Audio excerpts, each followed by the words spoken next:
Boa noite a todos. Vamos abrir nossas Bíblias, Evangelho de Marcos, capítulo 6. Evangelho de Marcos, capítulo 6, do verso 1 ao verso 6. Tendo Jesus partido dali, foi para a sua terra, e os seus discípulos o acompanharam.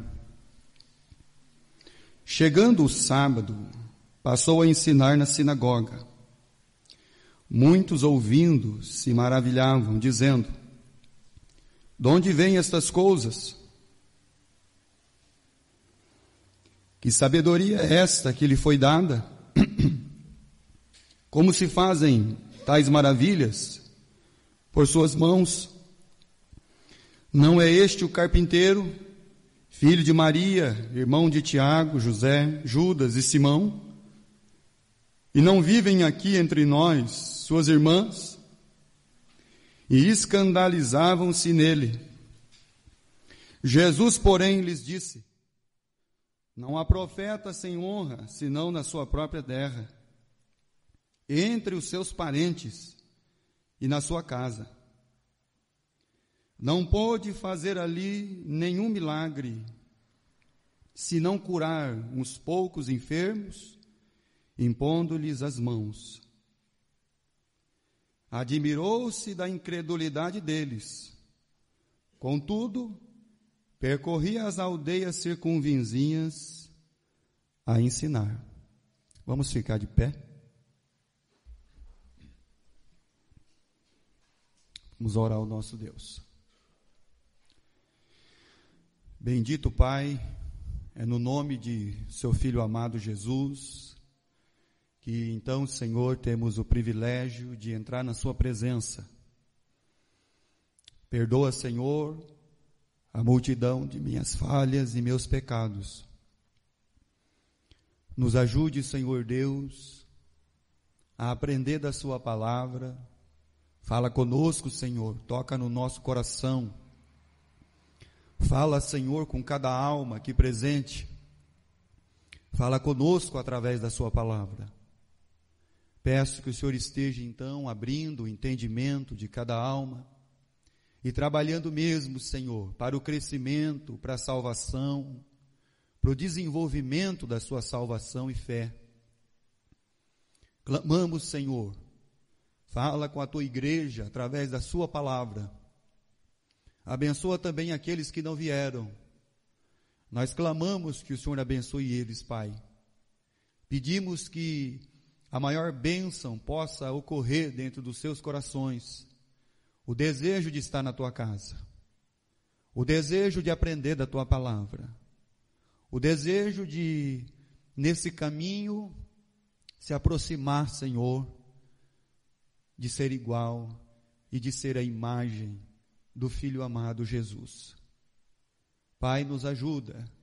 Pedimos pela vida dos enfermos. Pedimos por aqueles, Senhor, que estão num leito, sofrendo com uma enfermidade.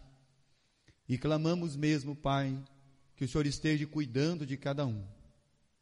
Peço, Senhor, pelos nossos irmãos que estão viajando, irmã Fabiana, irmão André, que o Senhor cuide deles, Senhor, no retorno para suas casas.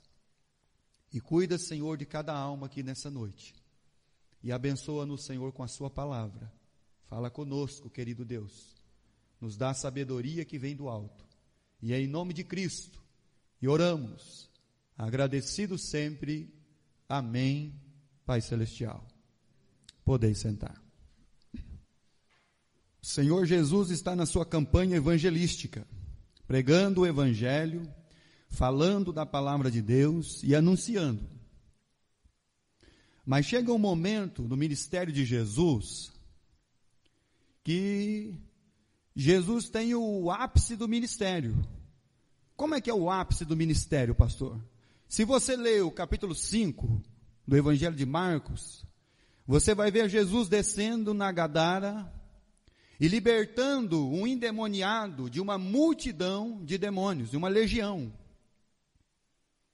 E aí depois você vai ver Jesus entrando numa cidade e uma mulher que tinha um fluxo de sangue sendo curada só pelo fato de chegar e encostar nas vestes de Cristo. Depois você vai ver Jesus ouvindo um pedido de um homem chamado Jairo, que tem uma filha que está enferma, já está à beira da morte. E aí os homens dizem para Jairo: não incomodes o mestre, porque sua filha já morreu. E aí Jesus diz: não, ela não morreu, ela dorme. E aí Jesus vai lá e chega perto da menina e pronuncia as palavras, e a menina levanta, a menina é ressuscitada. Então nós temos a cura de uma mulher com uma hemorragia que há muitos anos a atormentava. Ela já tinha gastado tudo que tinha procurado todos os recursos, e nenhum dos recursos adiantou. Nós tínhamos ali um pai desesperado por causa de sua filha, porque ela já estava morrendo, estava morta, e ela foi ressuscitada. Nós tínhamos um homem que estava à beira da sociedade, jogado até mesmo pela sua própria família, porque era um endemoniado e nem as cadeias podiam segurar ele, porque ele andava nu no cemitério e se cortava.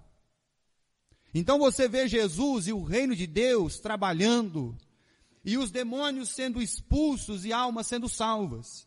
Você vai ver Jesus curando, Jesus ressuscitando, mas quando chega no capítulo 6, Jesus vai enfrentar lá dentro aonde ele foi criado, em Nazaré, porque Jesus chega em Nazaré, a cidade a qual ele cresceu, se tornou um homem formado, e a partir de ali, ele então começou o ministério com o qual ele foi chamado.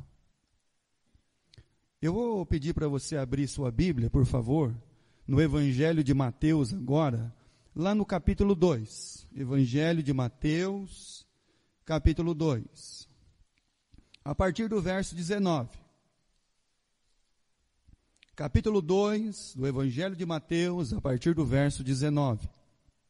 Tendo Herodes morrido, eis que um anjo do Senhor apareceu em sonho a José no Egito, e disse-lhe, então nesse tempo aqui o José ainda estava vivo, porque chega um período das Escrituras que você não encontra mais o José, você encontra só a Maria.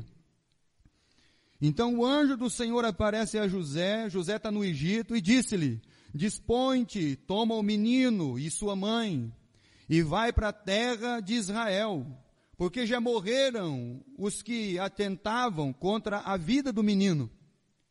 Dispôs-se ele, tomou o menino e sua mãe, e regressou para a terra de Israel, tendo, porém, ouvido que Arquelau reinava na Judéia, em lugar de seu pai Herodes, temeu ir para lá. E por divina advertência, prevenido em sonho, retirou-se para as regiões da Galileia, e foi habitar numa cidade chamada Nazaré, para que se cumprisse o que fora dito pelo intermédio dos profetas. Ele será chamado o Nazareno. Jesus então nasceu em Belém, mas quando precisou fugir por causa da perseguição do Herodes, o Herodes morreu, o Arquelau tomou o seu lugar, e quando o anjo disse para o José, volta para a terra de Israel, porque o seu lugar é lá. Quando você lê essa passagem, você lembra sempre aonde Deus quer que os seus filhos estejam. Quando você vê, por exemplo, Abraão descendo para o Egito por causa de uma fome, lá ele só vai mentir e vai acontecer nada de bom lá para ele. E aí ele tem que voltar. E aí Deus restaura a comunhão com ele lá, e por causa de Deus e da sua promessa, ele acaba não morrendo na mão do rei do Egito. Quando você vê o seu filho Isaque, por causa de uma fome, ele já não desce para o Egito, mas ele vai para Gerar, lá no meio dos filisteus. E lá ele cresce e fica rico. Mas ele fica rico sem a presença de Deus, sem a comunhão de Deus. Mas quando ele começa a ser perseguido pelos homens, não pelo que ele representa como filho de Deus, mas por causa da inveja daquilo que ele tinha, ele volta então para Israel, ele põe o pé em Berseba, e lá em Berseba Deus fala com ele. Para você entender aonde que Deus quer que os seus filhos estejam. Volta para Israel, porque o seu lugar é aqui. E aí ele temeu estar lá em Belém, e ele foi então lá para Galiléia, ele foi para Nazaré. Foi para Nazaré para se cumprir o que foi dito pelos profetas. Ele será chamado o Nazareno. Então Jesus, ele cresceu em Nazaré. A maior parte da sua infância, da sua adolescência, da sua juventude, e até mesmo, meus irmãos, a parte que ele já é um homem formado, com mais de 20 anos de idade. Então, aquelas crianças que cresceram com Jesus, as famílias que viram Jesus, os jovens que cresceram, as jovens que cresceram com Jesus, os sacerdotes que viram Jesus todo sábado ir no templo, os sacerdotes que puderam acompanhar a vida de Jesus e o seu crescimento como um filho, não somente um filho de José e Maria, mas também um filho de Deus, de estar sempre na casa de Deus. Então a vida de Jesus foi notória. E aí, quando você lê o capítulo 6, é a segunda vez que Jesus está indo em Nazaré. Porque ele foi a primeira vez. A primeira vez está lá em Lucas capítulo 4, aonde ele entra no templo, ele pede o livro do profeta para ler, foi entregue, ele procura e acha a passagem. Eis que é o tempo aceitável, eis que Deus me ungiu. E quando Jesus leu Isaías 61, os homens que conheciam Jesus, os sacerdotes e escribas que viram Jesus crescer, e crescer ali com eles, eles olharam para Jesus e tiveram uma incredulidade. Mas Nazaré está tendo uma oportunidade. Olha, Nazaré está tendo uma oportunidade que Jesus volta lá, e segunda vez Jesus volta para Nazaré. Agora eu quero falar uma coisa para você. Não pensa que você sempre vai ter uma oportunidade. Não pensa você que amanhã você vai ter uma oportunidade. A oportunidade é agora. A oportunidade é hoje. O tempo aceitável da palavra de Deus, meus irmãos, é hoje. O tempo de servir a Deus é hoje. O tempo de servir a Deus, estar na casa de Deus e viver para Deus é hoje. Não é amanhã, não é semana que vem, não é mês que vem, não é o ano de 2017. Então o tempo é hoje. Jesus, pela segunda vez, chega lá em Nazaré. E o que tem dentro do coração daqueles homens de Nazaré? A incredulidade. Porque a coisa mais terrível, meus irmãos, que pode acontecer para uma alma, é ele ser o quê? Um incrédulo. É ele achar que se ele não levantar cedo e não dormir tarde, Deus não respira. Você acha mesmo que Deus depende de alguma coisa que a gente vai fazer? Tem gente que tem incrustado na sua mente e no seu coração e acha que se não acordar cedo e não fizer nada, Deus não come, Deus não dorme. Com o que você acha que você está pensando, que você está lidando? Nós estamos falando de Deus. E aí, ele chega lá naquele lugar, e todas aquelas almas que cresceram junto com ele, viram a sua vida, contemplaram a sua meninice, contemplaram a sua juventude, contemplaram a sua adolescência, contemplaram a sua maioridade. Eles olharam para Jesus com um coração endurecido e incrédulo. Por isso que Jesus pronuncia o ditado rabínico, que um profeta, ele não tem honra na sua pátria, ele não tem honra na sua família, e ele não tem honra na sua casa. É isso que Jesus está dizendo. Que muitas vezes, meus irmãos, Os corações, eles se acostumam com o sagrado. O que é isso, pastor? Tem muita gente se acostumando com o sagrado. O sagrado, meus irmãos, não é para ficar só aqui. Tem gente querendo colocar o sagrado dentro da mente, mas não dentro do coração, não dentro da vida. Não adianta você entrar numa escola rabínica e aprender todo o Antigo e Novo Testamento para ficar só dentro da sua mente, mas não dentro do coração. Então tem gente se acostumando só com o sagrado, aquela familiaridade. Ele já acha que ele já se familiarizou, então a palavra de Deus não toca mais o seu coração, ele não tem necessidade de estar aqui na quinta-feira, ele não tem necessidade de vir domingo de manhã, ele não tem necessidade de vir domingo à noite, o dia que dá para ir. Então isso é se acostumar com o sagrado. E eles se acostumaram com Jesus. Por isso que quando Jesus chegou lá e falou assim, eu sou Deus, o coração deles estava duro. E vou dizer uma coisa para você. É melhor você lidar com uma pessoa que nunca ouviu a palavra de Deus, do que aquelas que vêm ouvindo, mas eles já se acostumaram com o sagrado. O sagrado pode estar dentro da cabeça, mas não dentro do coração e dentro da alma. Jesus não deu mau testemunho lá, meus irmãos. Jesus não aprontou a pior coisa lá para chegar lá agora e falar assim, agora eu sou Deus, eu vim aqui para salvar vocês. Não. Jesus foi irrepreensível. A Bíblia diz que a vida de Jesus como filho, ele obedecia tanto o pai quanto a mãe em tudo. A Bíblia diz que Jesus crescia em graça e em conhecimento. Então aqueles homens, eles contemplaram o Deus crescendo no meio deles. Eles contemplaram a graça de Deus, a manifestação do Deus, o verbo que se fez carne. Mas o dia que Jesus chegou lá e leu a Bíblia e falou para eles assim, olha, eu sou o Cristo, eu sou o Messias. Eles endureceram o coração, porque eles se acostumaram com o sagrado. E tem muita gente, meus irmãos, se acostumando com o sagrado. E aí você vai notando uma coisa. A palavra de Deus já não é tudo aquilo que era.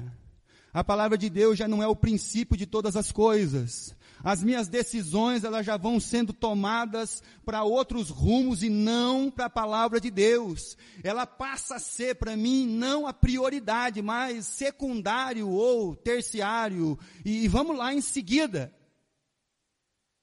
Isso é acostumar com o sagrado. Isso é não reconhecer o divino. Isso é a palavra de Deus não tocar mais na minha vida. Porque eu não estou sendo tocado pela palavra. Eu estou lá querendo aprender, lá na escola rabínica. Aquilo está entrando na minha mente, mas não no coração. E Jesus, ele enfrentou essas coisas. Não somente do povo de Nazaré, mas de muitas almas. Evangelho de João, capítulo 8. A pior coisa que Jesus pôde enfrentar não foi um endemoniado com uma legião. Evangelho de João, capítulo 8. A pior coisa que Jesus pôde enfrentar, meus irmãos, não foi uma menina morta. Não, foi a incredulidade, um coração incrédulo. Um coração que ainda em uma mente pensa que Deus depende dele.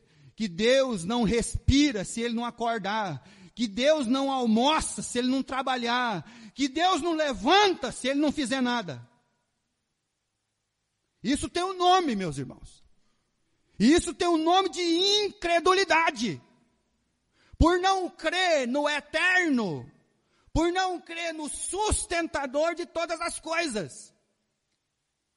Capítulo 8 do Evangelho de João, versículo 39.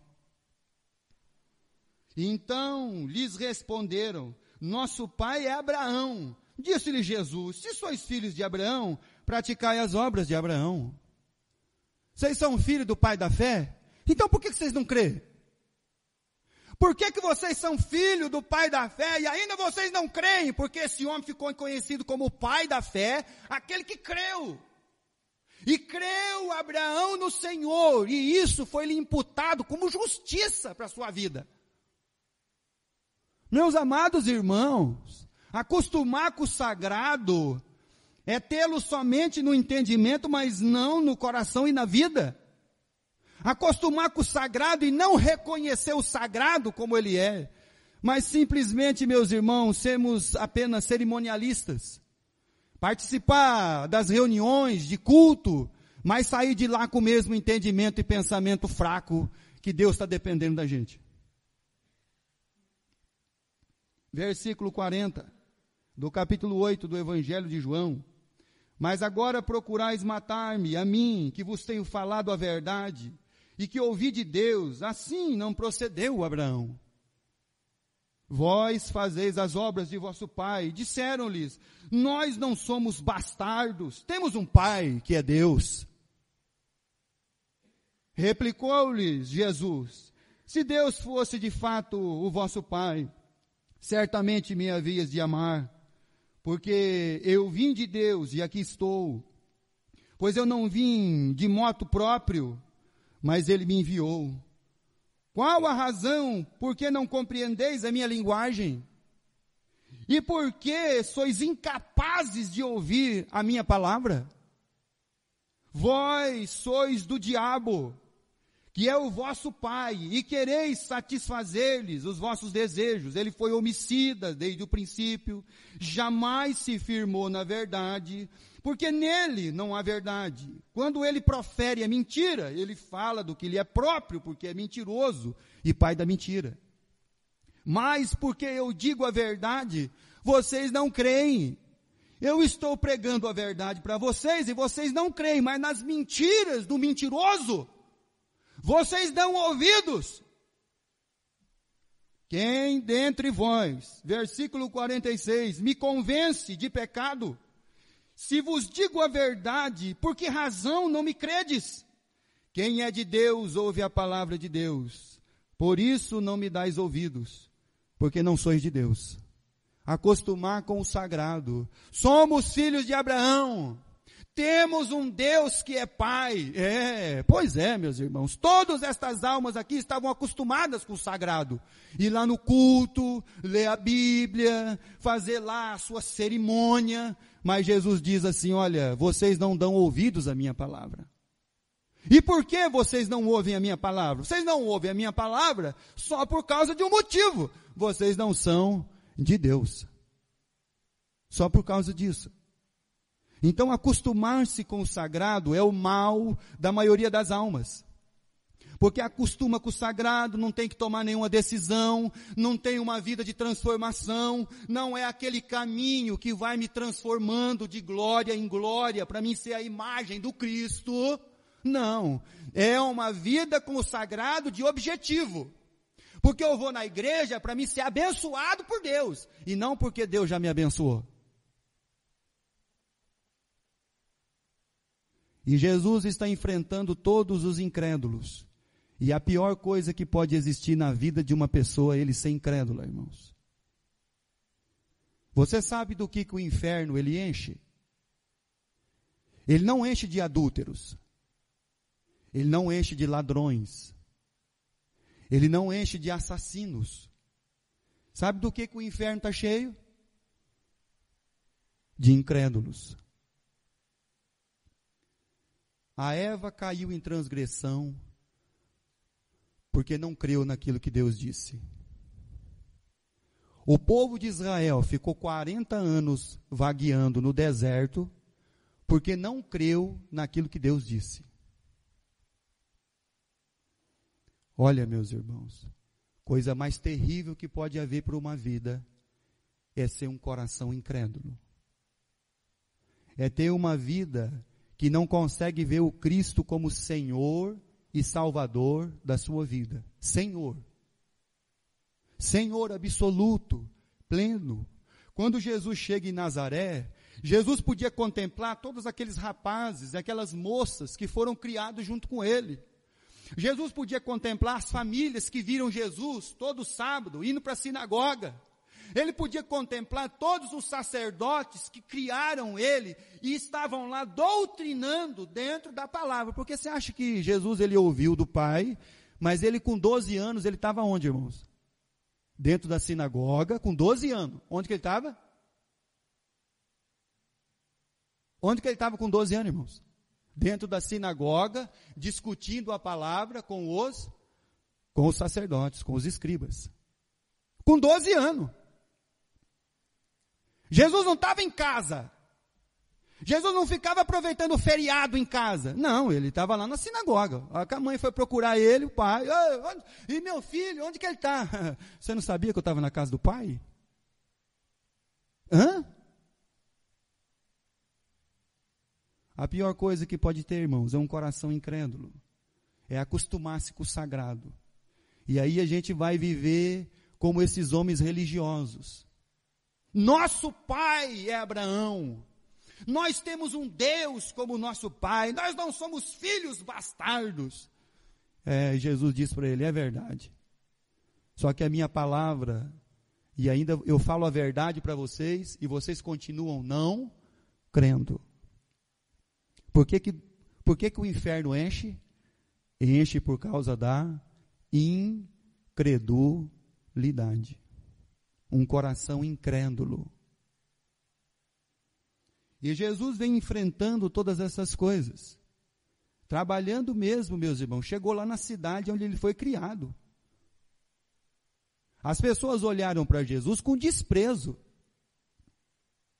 E aí você tem, por exemplo, no capítulo 6, volta lá, Marcos capítulo 6, você tem as 3 perguntas da incredulidade.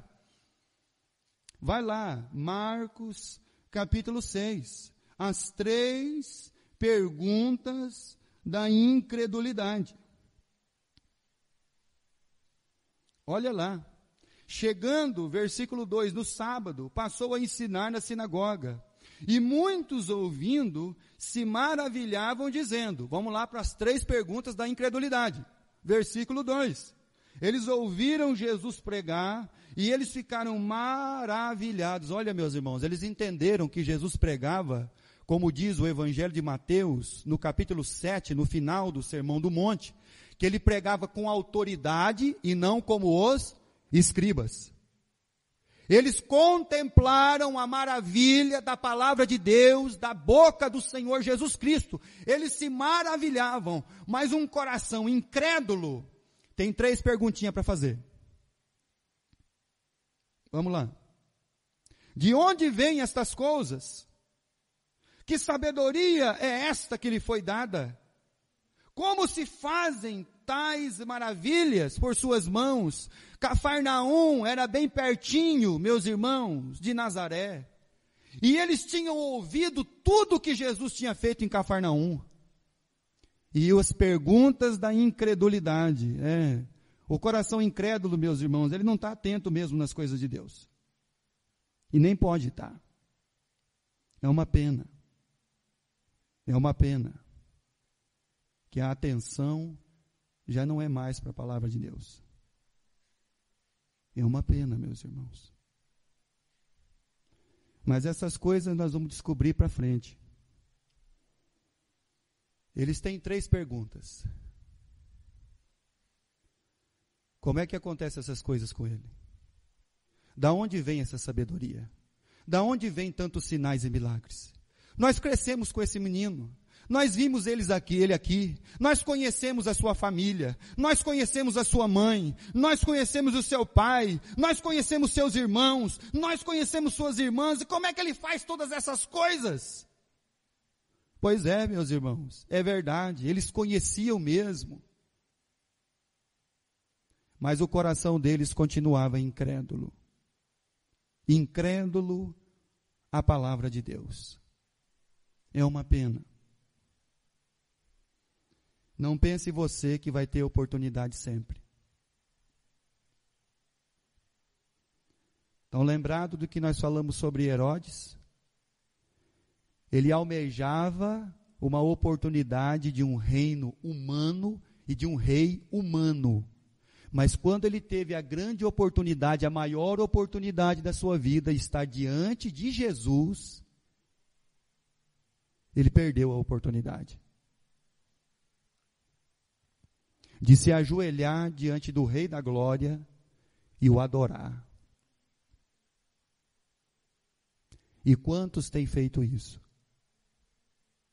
Nazaré podia se curvar diante do Cristo. Os jovens, as moças, as famílias podiam olhar, os sacerdotes podiam olhar e falar: glória a Deus nas alturas. Glória a Deus nas alturas. Aqueles homens e mulheres podiam ter o mesmo entendimento de Simão, que estava à porta do templo, esperando o menino Jesus chegar. Senhor, despede já esse velho aqui, essa pessoa avançada de idade, porque ele já viu a tua salvação. Jesus não enfrentou incredulidade somente dos amigos e conhecidos. Jesus também enfrentou a incredulidade de sua própria família. Capítulo 7 do Evangelho de João. Quando Jesus então profere o ditado rabínico, olha, profeta, ele não tem honra na sua pátria, ele não tem honra no meio dos seus parentes, ele não tem honra nem na própria casa. Por que que Jesus diz isso? Capítulo 7 do Evangelho de João, versículo 1. Passadas estas coisas, Jesus andava pela Galileia, porque não desejava percorrer a Judéia, visto que os judeus procuravam matá-lo. Ora, a festa dos judeus, chamada dos tabernáculos, estava próxima. Dirigiram-se, pois, a ele os seus irmãos. É irmãos mesmo, é aqueles nomes daqueles irmãos que são citados lá em Marcos, capítulo 6. Jesus, ele teve irmãos e irmãs. Então, Maria não teve somente Jesus. Maria só teve Jesus por parte de Deus, pelo Espírito Santo. Mas por José, Maria teve mais irmãos, mais filhos e mais filhas. E Jesus teve irmãos e irmãs. E os irmãos de Jesus aqui, versículo 3, dirigiram-se, pois, a ele os seus irmãos, e lhe disseram: deixa este lugar, vai para a Judéia, para que também os teus discípulos vejam as obras que fazes. Porque ninguém há que procure ser conhecido em público e contudo realize os feitos em oculto. Se faze estas coisas, manifesta-te ao mundo, pois nem mesmo os seus irmãos criam nele. Então não fique esperando muito da sua terra, não fique esperando muito da sua família, não fique esperando muito dos seus parentes, porque até mesmo os irmãos de Jesus não criam nele. Porque a incredulidade, meus irmãos, é um mal que atinge os corações, que atinge as almas e que enche o inferno, o coração incrédulo, que não consegue ver o Cristo e a palavra de Deus diante dele, o cuidado de Deus na sua vida.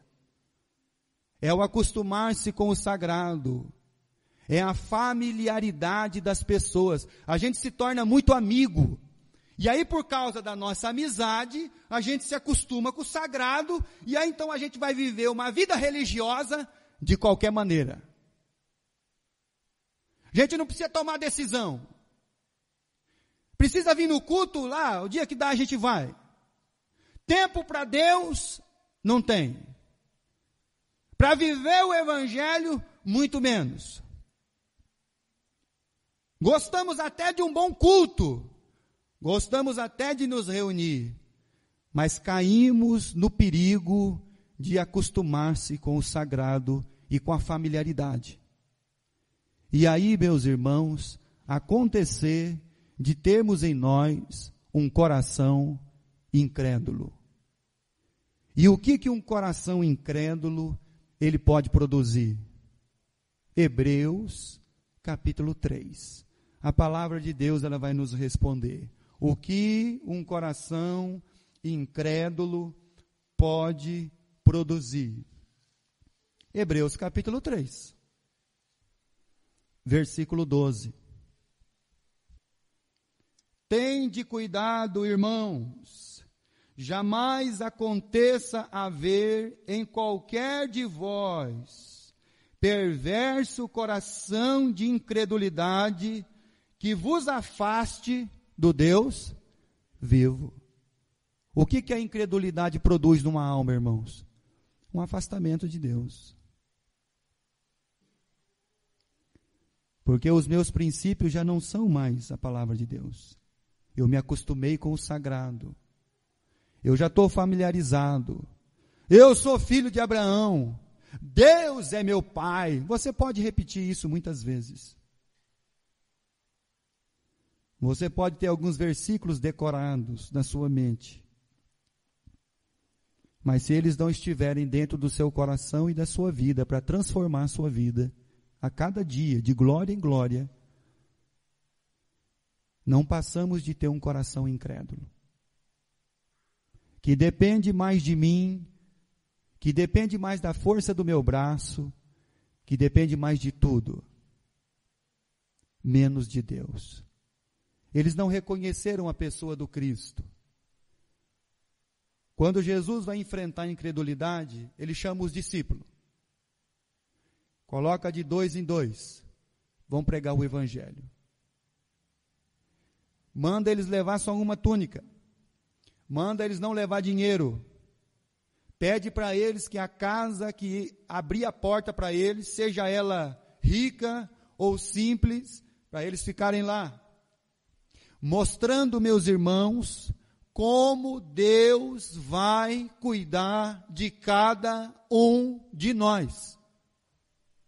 Como Deus vai trabalhar em favor dos seus filhos.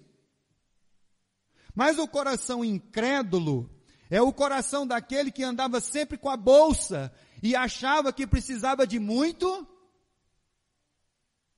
dinheiro. Quem tinha um coração incrédulo, meus irmãos, que sempre achava que precisava de mais dinheiro?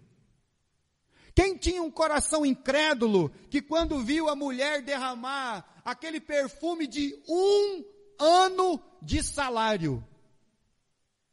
Você sabe o que é pegar o seu salário do ano inteiro, comprar um perfume caríssimo e chegar em Jesus e ungir Jesus para a sua morte? Quando o homem do coração incrédulo viu aquilo, olha que desperdício, esse dinheiro devia estar aqui na minha bolsa. É coração incrédulo, meus irmãos. Coração incrédulo, ele sempre quer mais. Porque a confiança é essa. E não naquele que provém todas as coisas. Aquele que é o provedor de todas as coisas. Meus irmãos, com incredulidade, Jesus enfrentou ela. Capítulo 6 do Evangelho de Marcos. Vamos lá.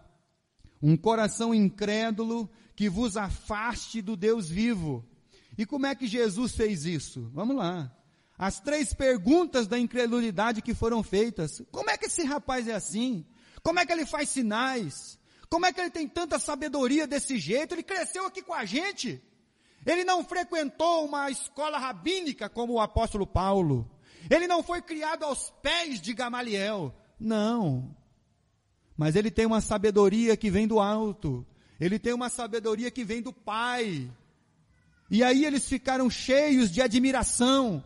Mas mesmo reconhecendo a mensagem maravilhosa, os milagres que Jesus fazia e a sabedoria que ele tinha do alto, os seus corações continuaram incrédulos.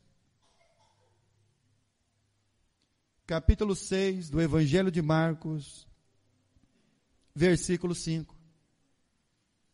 E não pôde fazer ali nenhum milagre, senão curar uns poucos enfermos, impondo-lhes as mãos. Agora vamos entender uma coisa. Quando a gente lê esse versículo aqui, dá uma impressão na nossa vida e no nosso coração que Deus foi impedido de fazer alguma coisa por causa da incredulidade. É assim mesmo que você acha que é? É assim que você acredita? Você acredita que Deus precisa da sua maior fé? Deus precisa de uma fé maior do mundo para realizar alguma coisa para alguém? Você acredita mesmo que, como Jesus ensinou, se tiverdes fé, como o grão de... E como é que o grão de mostarda ele faz? Ele é a menor de todas as sementes, mas quando colocada na terra, quando regada, quando cuidada, ela produz a maior árvore parente do alface. Então, perto de um pé de alface, a mostarda, ela se torna uma grande árvore. Então, Jesus tratou da fé, que fé, meus irmãos, é um desenvolvimento da nossa vida espiritual, de crer em tudo que Deus pode fazer, e não naquilo que eu vou fazer. Fé não é para mim fazer nada, fé é para Deus fazer todas as coisas. Creu Abraão no Senhor, e isso foi lhe imputado como justiça. Fé não é para mim realizar, fé é para Deus realizar todas as coisas. Abra sua Bíblia em Filipenses, capítulo 2. E aí a Bíblia lá em Marcos diz que Jesus não pôde fazer muitos milagres lá, por causa da incredulidade dos homens. Aí a gente entende, aí, tá vendo, pastor? A incredulidade deles barrou o poder de Deus. Deus ficou limitado. Por quê? Porque ele não pôde fazer nada.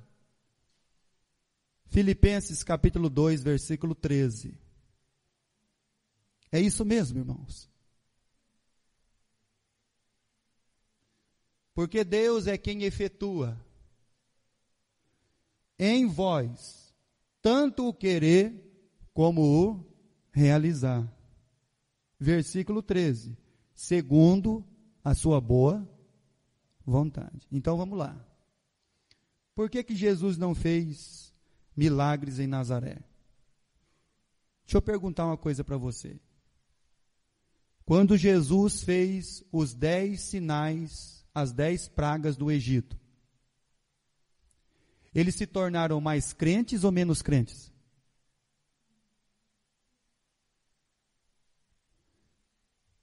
No primeiro sinal de dificuldade, eles já estavam querendo voltar para trás. Sabe por que Jesus não fez sinal em Nazaré, milagre em Nazaré? Não foi porque o poder de Deus foi impedido, irmãos. Não. Sabe por que é? É porque não vai adiantar.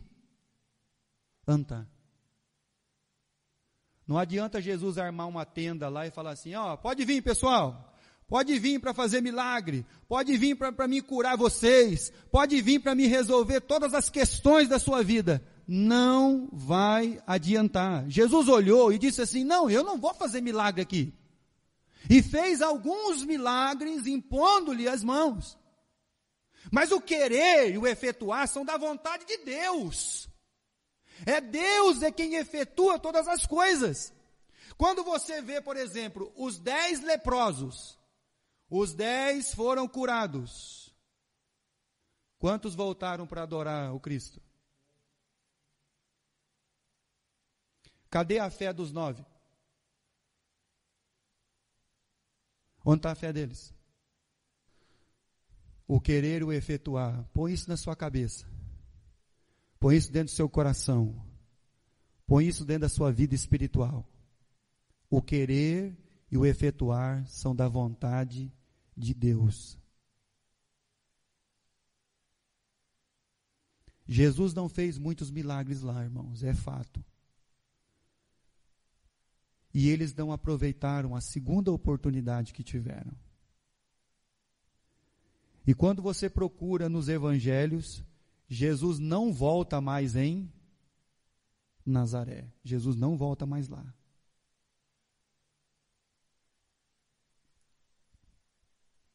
A oportunidade deles escorreu pelas mãos. Um coração incrédulo. Marcos capítulo 9.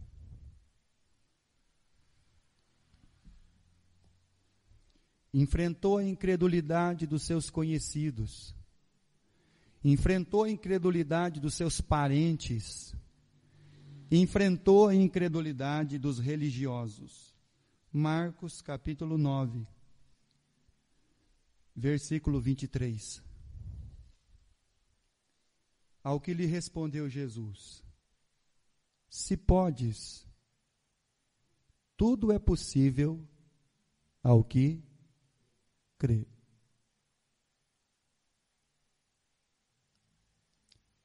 Um pai que tem um filho que desde a infância é atormentado por um espírito maligno. Você sabe quando o inimigo da alma ele investe no seu filho? Na sua filha? Não é que quando ele tem 18 anos, não. Não é quando ele tirou carta. Ele investe nele desde a sua infância. Então o pai e a mãe que prezam os seus filhos, criá-los dentro da casa de Deus, é uma coisa maravilhosa. O inimigo da alma não vai esperar o seu filho crescer, não. Ele já vai investir nele desde pequeno. Porque o livro de Provérbios diz que a astúcia está dentro do coração da criança. Pensa bem, pai e mãe. Por favor. Esse pai chegou em Jesus. Meu filho, Senhor, desde a infância. Jesus olhou para ele, primeiro eu tenho que tratar com o pai. Mas não é o filho que está com problema, pastor? É os dois que estão com problema. O pai está com problema, o filho está com problema. Qual que é o problema do pai? Incredulidade. É menor do que o problema do filho? Não. Por isso que Jesus tem que tratar com os dois.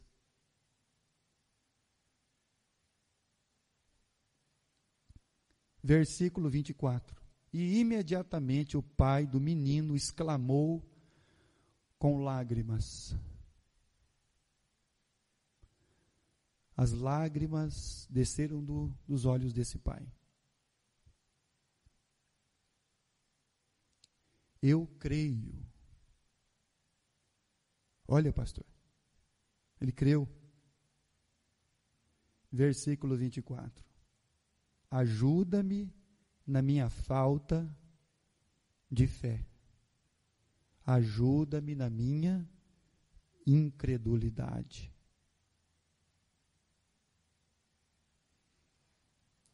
A incredulidade, meus irmãos, ela não impede o agir de Deus.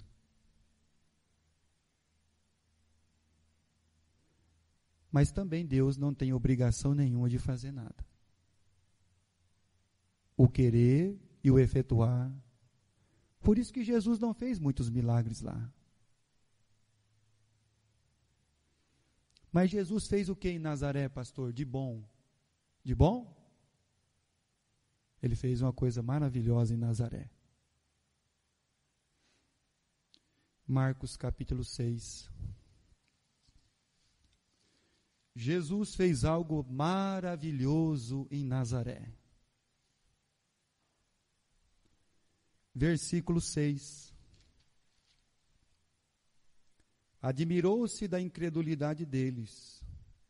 Contudo, percorria as aldeias circunvizinhas a ensinar. Certa feita, os homens chegaram em Jesus e disseram para Jesus o quê? Mestre, dá-nos um sinal. Para esta geração incrédula, eu só tenho um sinal para vocês. É o sinal de Jonas.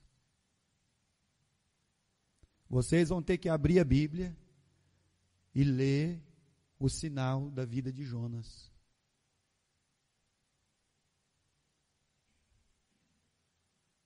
Jesus passou a ensinar aqueles corações. Porque a incredulidade só pode ser vencida por uma coisa. A fé vem pelo e o ouvir pela palavra de Deus. Incredulidade só pode ser vencida assim, meus irmãos. A incredulidade nos impede de entregar nossa vida por completo a Deus. A incredulidade, ela se torna uma barreira intransponível ao homem. Ela impede você de servir a Deus. Ela impede você dedicar a sua vida realmente, a sua família. A incredulidade, ela barra o coração do homem. Então, que não haja um coração perverso e incrédulo em nós.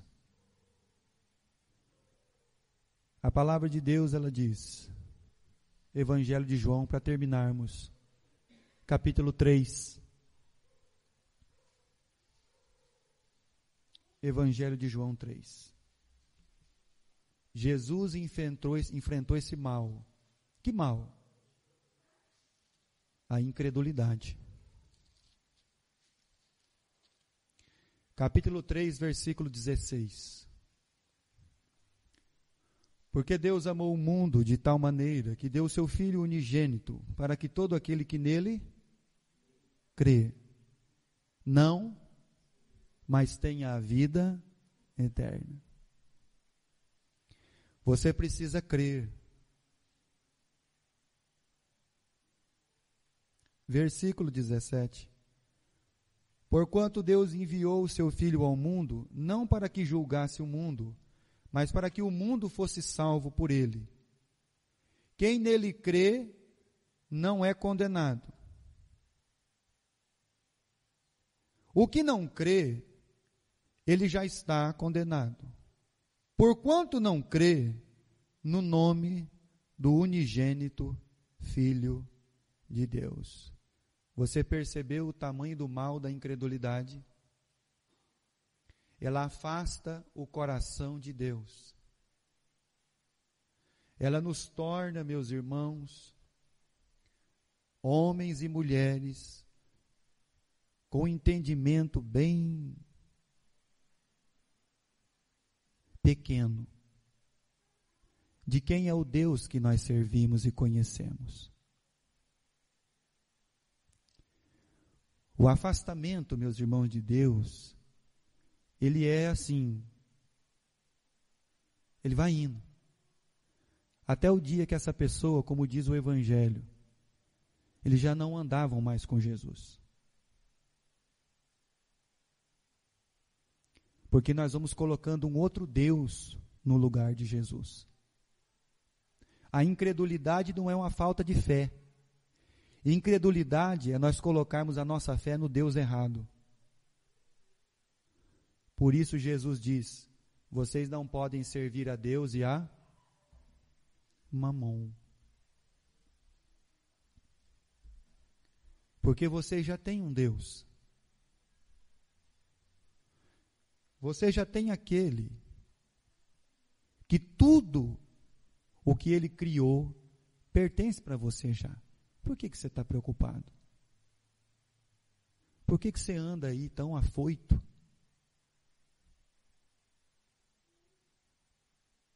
Ou você ainda não entendeu a palavra herdeiro? Um coração incrédulo que nos afaste do Deus vivo. E Deus enviou seu Filho, o unigênito, para que todo aquele que nele crê, vamos ficar de pé, todo aquele que nele crê, não pereça, mas tenha a vida eterna.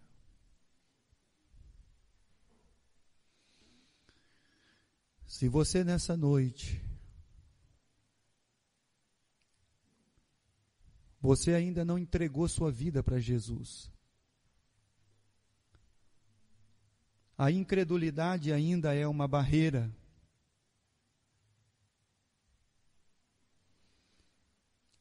creia quem Jesus é. Se você já entregou sua vida para Jesus, mas o coração incrédulo, ele tem afastado você do Deus vivo.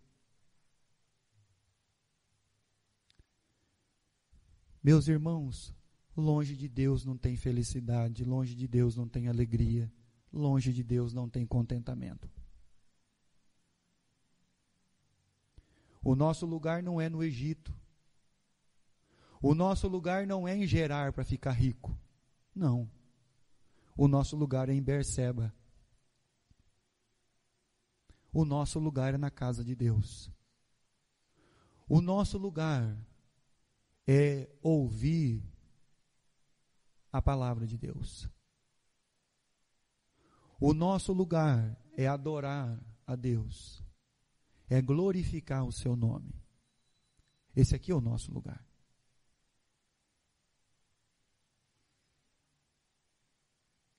Que a incredulidade seja quebrada de nossos corações.